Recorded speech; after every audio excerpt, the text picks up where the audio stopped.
My name's Tony Robinson and this is my first video for Rebel Media, and I'm going to have a little rant about the so-called Muslim ban by Donald Trump. The reason for this is because I'm continuously reading and watching these liberals and it's doing my head in. It's infuriating me. It's infuriating me what I'm seeing and hearing. Let's look at it first of all. It's not a Muslim ban. If it was a Muslim ban, he would have banned Pakistan, Bangladesh, Saudi Arabia. Some of them are the biggest Muslim-dominated countries in the world. Yeah, they're not banned. I think they should have been, but they're not. He's banned 7 particular countries. Now, everyone's coming out against Trump for this.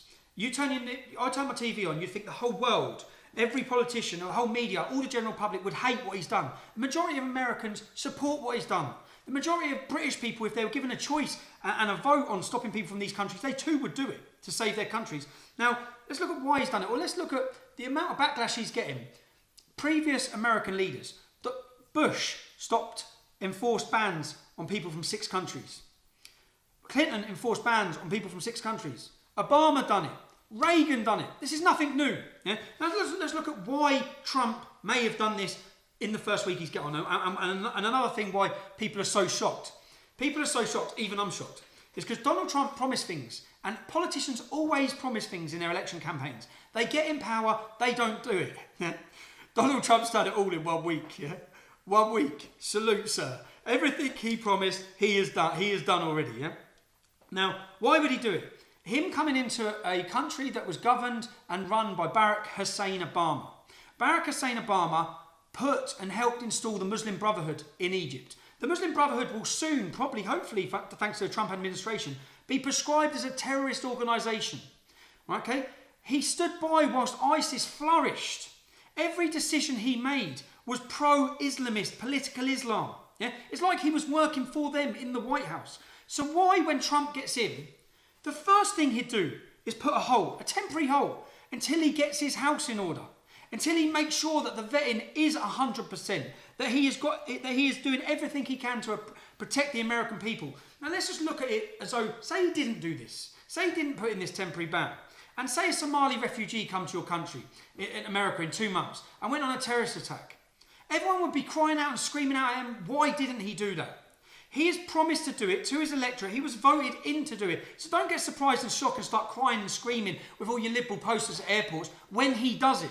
Now, what annoys me and frustrates me more as well is we're all upset because a few people's feelings are hurt or their travel plans have been changed.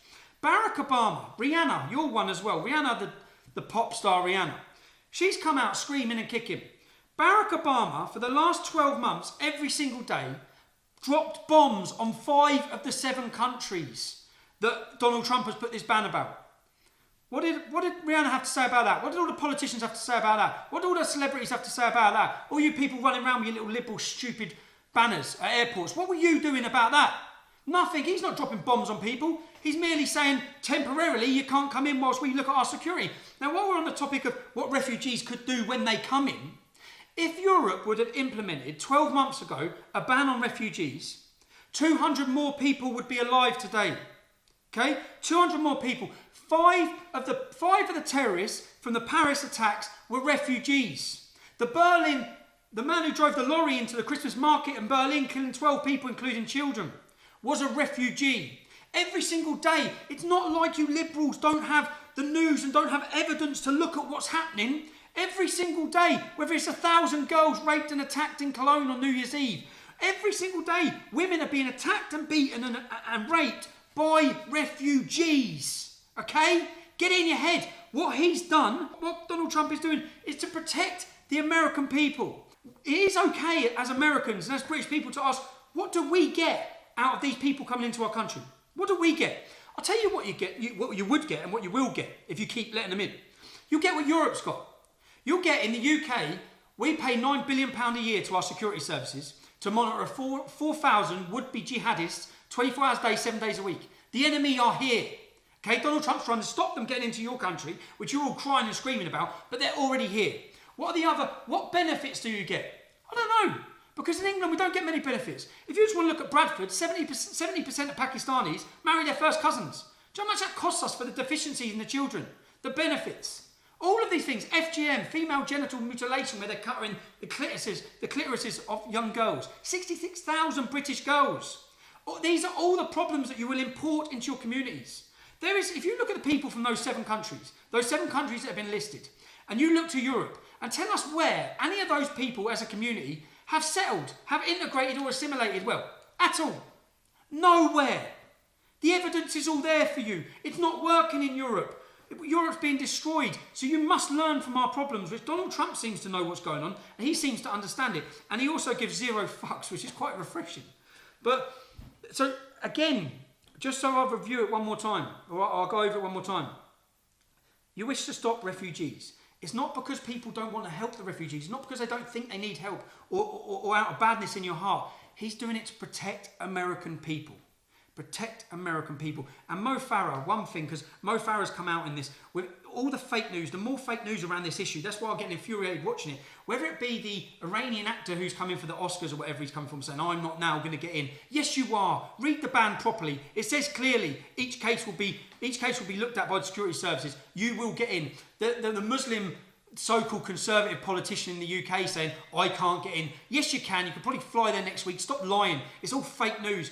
Mo Farah, the first time I've heard Mo Farah come out, he said he's made to feel like an alien because of this ban. Yeah? No, Mo, it's because the people from your home country, Somalia, are backward barbarians. Okay? If you want to travel 10 miles up the road from where I live, which you should do as a Somalian, if you're going to stick up for Somalia so much, you want to travel to a city called Milton Keynes, you want to travel to the Fishermead estate, where English people are living in their houses scared. The women can't leave their homes because of the destruction, the chaos, and the terrorism that's being brought to them by members of your country's community. So what will you benefit? One thing that's frustrating me seeing Mo Farah pipe up, because the only time he's piped up about anything like this is saying he's made to feel like an alien because of Donald Trump. You're not made to feel like an alien because of Donald Trump. You're made to feel like an alien because your Somalian brothers are causing chaos wherever they go. They're not integrating or assimilating. Look at the problems they're causing in Dearborn, in the USA. They're causing problems everywhere they go. That's not our fault. Donald Trump has had to put these measures in. Again, it's not our fault. Donald Trump is trying to deal with a problem. It's not his fault. It's not our fault. It's Islam's fault worldwide. And all he's saying to the Muslim community in the Muslim countries are, get your house in order before you come to ours. Thank you for watching, and click the subscribe button for more Rebel videos.